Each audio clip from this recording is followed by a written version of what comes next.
में शंकर जी की हालत जितनी बुरी होती है कितने वो किसी की नहीं होती।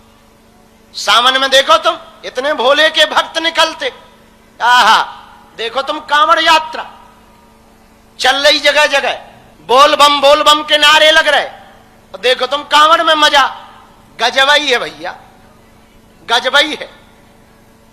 एक मौलाना रिजवी वो कह रहा था कि बताओ कांवड़िया आतंकवादी होते हैं, ठटरी के बरे, नक्कटा, मूसर चंदा, तुम्हें आतंकवादी लग गए।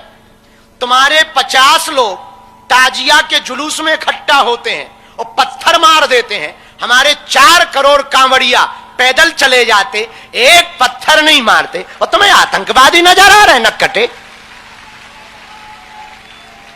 मूसर चंदा, आजकल तुम कौन सा खाना खा रहे रिजवी साहब, तुम हमें ना फंसना कभी।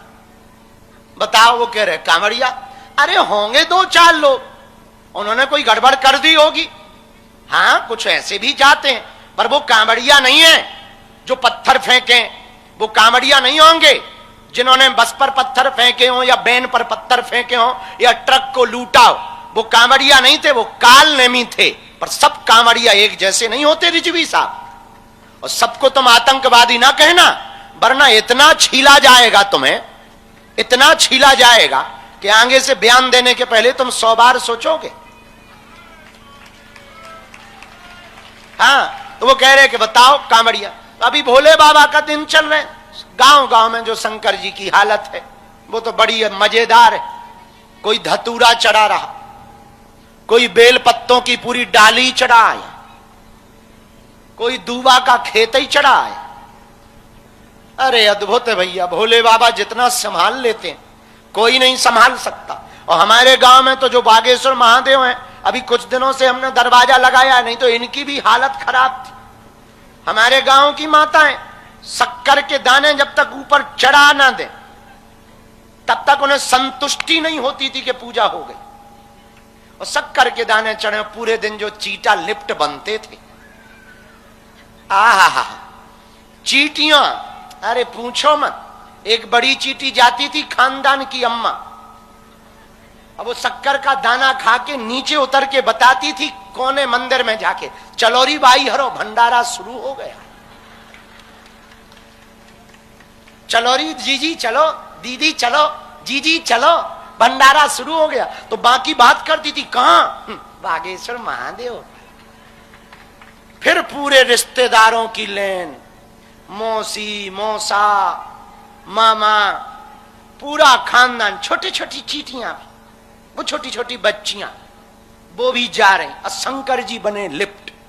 कुछ उतर रही तो जो जाने वाली वो पूछ रही, जीजी आ गई? हाँ हम आ गई, वो तो हमारे बच्चों के स्कूल का टाइम हो गया था, तो हम तो ले आए हैं भंडारा, चाव अभी बचा है। तो तब तक पानी डल गया, ए भाई भगो भगो प्रलय आ गया, प्रलय आ गया, प्रलय। तब तक बड़े कहते प्रलय नहीं आया, बादल फट गया है। हाँ वो बल्कि किसी ने लोटा से जल चढ़ाया था, लेकिन चीटियों को तो वो लोटा का जल ही प्रलय लगेगा भाई। चीटियों की सोच से सोचा जाए तो उन्हें तो यही लगेगा कि अपने जैसे बादल फट जाते हैं केदारनाथ, वैसे ही हुआ। तो बोले बादल फटा है, 1-2 चले गए, बह गए बह गए बह गए, चले गए चले, कौन चले गए? फूफा जी चले गए। बह जाते भाई, कुछ बह जाते पानी में, और चीटियां बेचारी बह जाती, बही जाते। तो जब उनमें आपस में बात होती होगी, क्या हुआ? अच्छा भंडारा चल रहा था, भगवान को भी नहीं देखा गया, बादल फट गए। और बादल फटे, फूफा जी बह गए। बेचारों की ऐसी बात होती होगी, पर हमें इस बात पे हंसी आ रही कि बताओ तो भोले बाबा की जो हालत है, पर जैसी भी है, ना भक्ति करने से तो बेहतर है भक्ति कर रहे हैं भैया। भगवान की बड़ी कृपा है कि आप लोग बड़ी दया करके इतने धैर्य के साथ बैठे हो, बड़ी कृपा है। इतना हम कह सकते, आपकी अर्जी लग चुकी है।